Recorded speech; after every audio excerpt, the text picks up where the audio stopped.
সম্মানিত সুধী, আসসালামু আলাইকুম রহমতুল্লাহ। হজ করবার সময় বীরের মধ্যে আরবের পার্শ্ববর্তী এক রাজার চাদর এক দাসের পায়ে জড়িয়ে যায়। বিরক্ত ও ক্রুব্ধ হয়ে রাজা জাবালা সেই দাসের গালে ছর বসিয়ে দিলেন। লোকটি খলিফা উমর রাদিয়াল্লাহু তাআলার নিকট সুবিচার প্রার্থনা করে নালিশ করে জাবালাকে তৎক্ষণাৎ ডেকে পাঠানো হলো। অভিযোগ সত্য কিনা জিজ্ঞাসা করায় জাবালা রোর ভাষায় উত্তর দিলেন, অভিযোগ সত্য।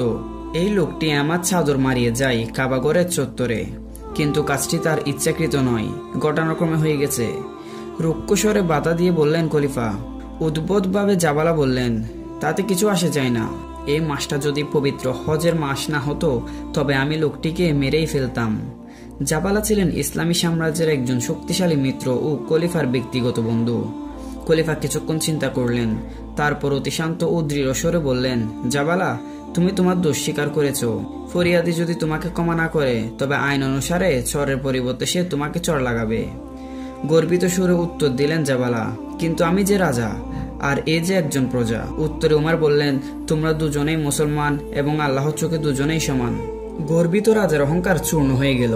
গর্ব, অহংকার, মদমত্ততা মানুষের ধর্ম নয়। সে নির্ভীক, নির্বিকার ও নির্মম, কিন্তু শান্ত, সংযত ও সুন্দর সে। সত্যের বাণী যারা অন্তর দিয়ে গ্রহণ করেছেন, মানব গোষ্ঠীর প্রতি তাদের দায়িত্ববোধ অসীম। মানুষের সেবা, সৃষ্ট জীবের সেবা করেই তারা এর দায়িত্ব থেকে মুক্ত হন। মানব সেবার এই গুরু দায়িত্বভার গ্রহণ করে খলিফা উমরের আর স্বস্তি নেই।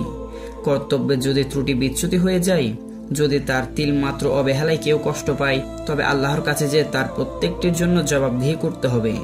তাই উমর রাদিয়াল্লাহু তাআলা এর চোখে ঘুম নেই। রাতের অন্ধকারে তিনি ঘুরে বেড়ান।